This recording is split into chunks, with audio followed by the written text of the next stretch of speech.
Hello everyone, this is lecture 2 of railway engineering. So in this lecture we will study about permanent way, what are its components, what is gauge and what are different types of gauges that are seen in India. So first we will discuss about permanent way. It is also called as railway track. So the combination of rails that is fitted on sleepers and resting on ballast and subgrade, that is called the railway track or permanent way.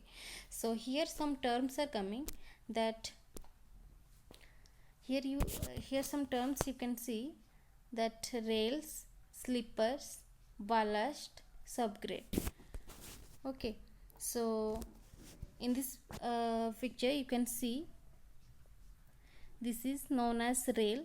Okay, this is known as rail, it is also known as rail. Then these are sleepers. Okay, these are sleepers, and these aggregates that you can see in this picture, these aggregates are called as ballast. Okay, and here you can see this is one rail and this is another rail. These two rails are connected with each other by some plates and bolts. So you can say it is a board joint. You can say it is a board joint, because in this case these two rail sections are aligned end to end each other, and some plates, some cover plates are required to join these two rail sections. Okay, so this is the case of board joint that we have studied in case of steel structure. Okay, so and here also you can see the rails are joined with the sleepers by some fasteners. Okay, so this whole arrangement, so this whole arrangement by which the rails are connected to the rails are connected with each other and the rails are connected with the sleeper, that is known as the fasteners. Okay, so this is the rail, these are rails, these are sleepers.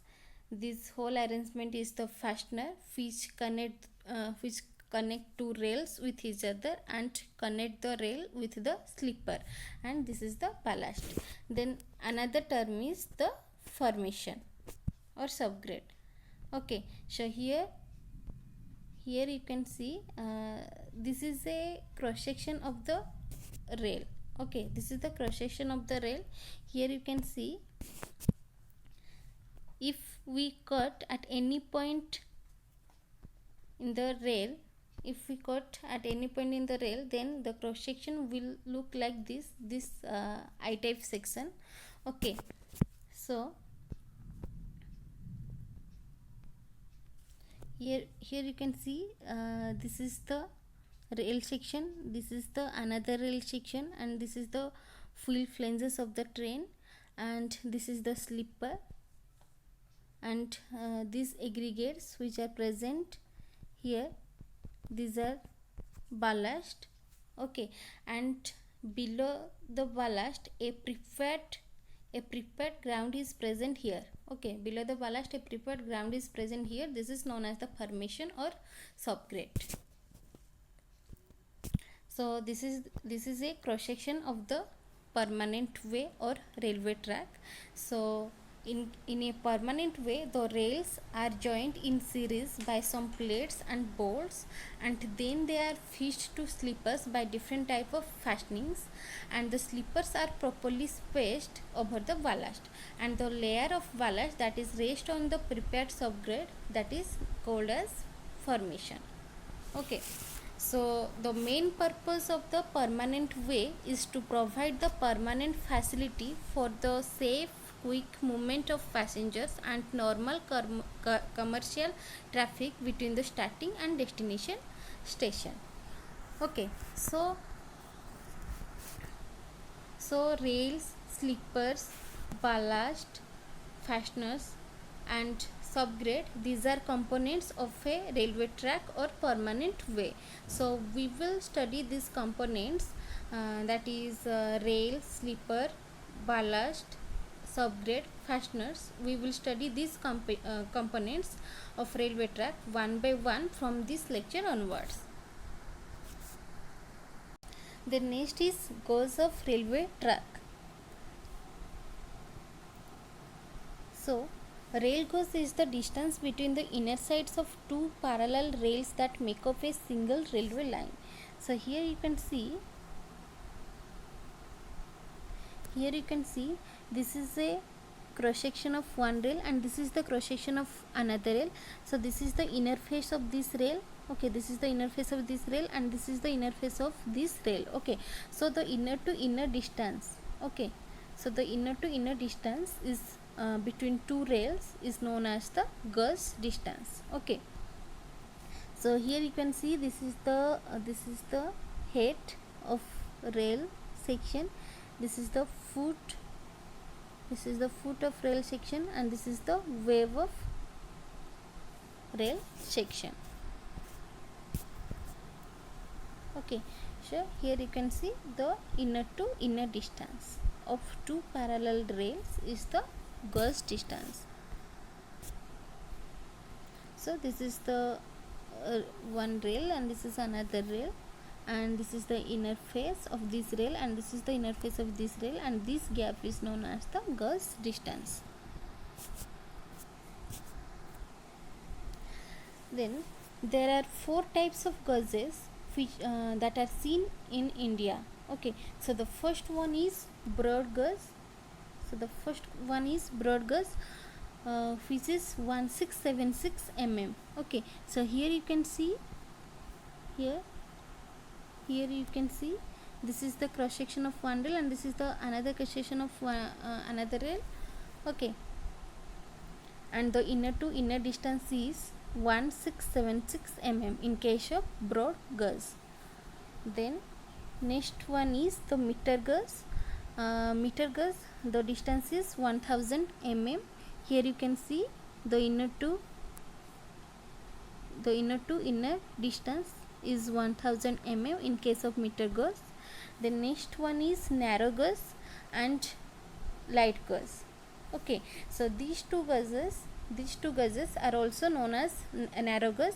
So when the distance is 762 mm, then that is known as the narrow gauge, and when the distance is 610 mm, then the narrow gauge is known as light gauge.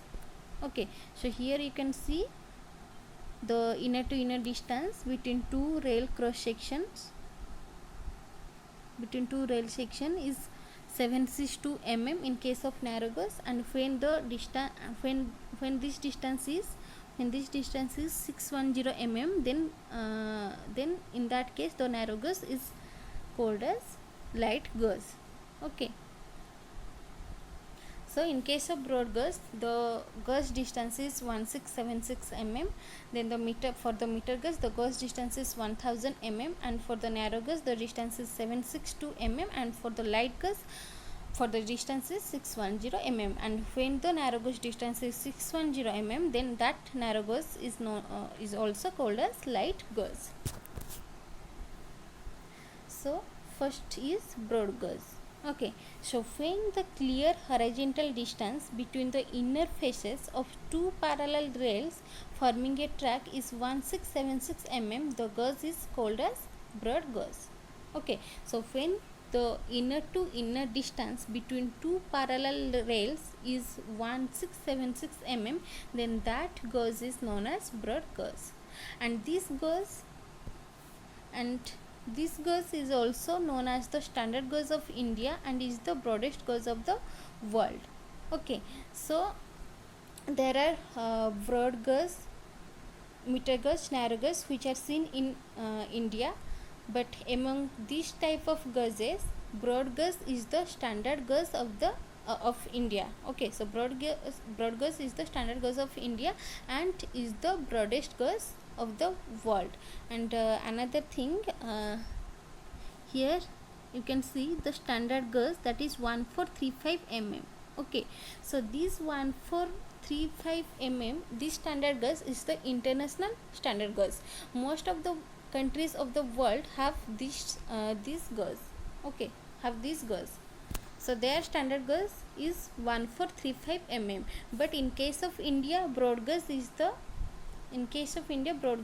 standard gauge, that is 1676 mm, and this is the broadest gauge of the world. The next thing is suitability. So broad gauge is suitable under the following conditions. So the first point is when sufficient funds are available for the railway project. Okay, for the railway project. So generally, if the gauge distance will increase, then the land requirement will increase, then the size of compartment of the train also will increase, so it will increase the cost of the project. So if there is sufficient fund available in railway project, then in that case the broad gauge will be suitable. Okay, then the next point is this gauge is used for tracks in plain areas which are densely populated.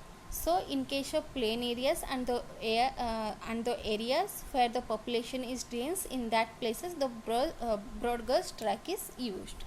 Then the next point is for routes of maximum traffic intensities and at places which are centers of industry and commerce. That means the routes in which maximum traffic is to be transported and the places which are center of industry and commerce, in that places broad gauge track is used, and broad gauge is suitable for high speed movement. Okay, so the last point is broad gauge is suitable for high speed movement. Then the next one is meter gauge. So another thing, so the other countries which are using the broad gauge are Pakistan, Bangladesh, Sri Lanka, Brazil, etc. And generally 50% of India's railway track have been laid to this broad gauge. Then the next is meter gauge. So when the clear horizontal distance between the inner faces of two parallel rails forming a track is 1000 mm, then that gauge is known as meter gauge. So the inner to inner distance between two railway track, when this distance is 1000 mm, then that is known as the meter gauge. And the other countries which are using the meter gauge are France, Switzerland, and generally 40% of India's railway track have been laid to this type of meter gauge. Then the suitability. So the first point is when the funds are available for the railway project are inadequate. Means when the funds if the funds are available less, that we can't afford the broad gauge, we can provide the broad gauge, then in that case we will provide the meter gauge. Okay, so if the funds are less, then in that case meter gauge will be suitable. Then the next point is when traffic efficiency is moderate. If in a route moderate traffic is to be transported, then in that case the meter gauge will be suitable to provide. Then the next point is this gauge is used for tracks in underdeveloped areas and in interior areas. So for the underdeveloped areas and interior areas, the meter gauge is used. Then the next is narrow gauge. So when the clear horizontal distance between the inner faces of two parallel rails forming a track is either 762 mm or 610 mm, then the gauge is known as narrow gauge. Okay, so when the inner to inner distance between two parallel railway track is 762 mm or 610 mm, then that is known as narrow gauge. So when narrow gauge distance is 610 mm, then that gauge is generally called as light gauge. Okay, then next one is suitability. Okay, next one is suitability. So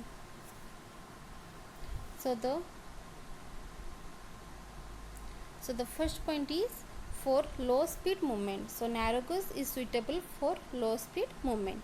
Then the next point is when the construction of a track with wider gauge is prohibited due to the provision of sharp curves, steep gradients, narrow bridges and tunnels, etc.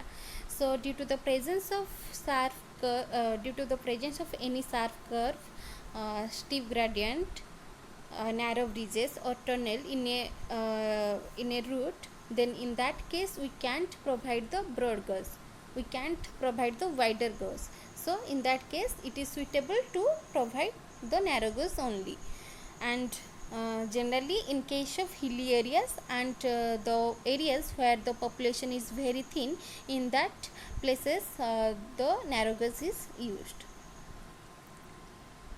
And the other countries which are using the narrow gauge are Britain, South Africa, and generally 10% of India's railway track have been laid to this type of narrow gauge. So this is all about today's class, and in the next lecture we will study about the first component of the permanent way, that is the rail. Thank you.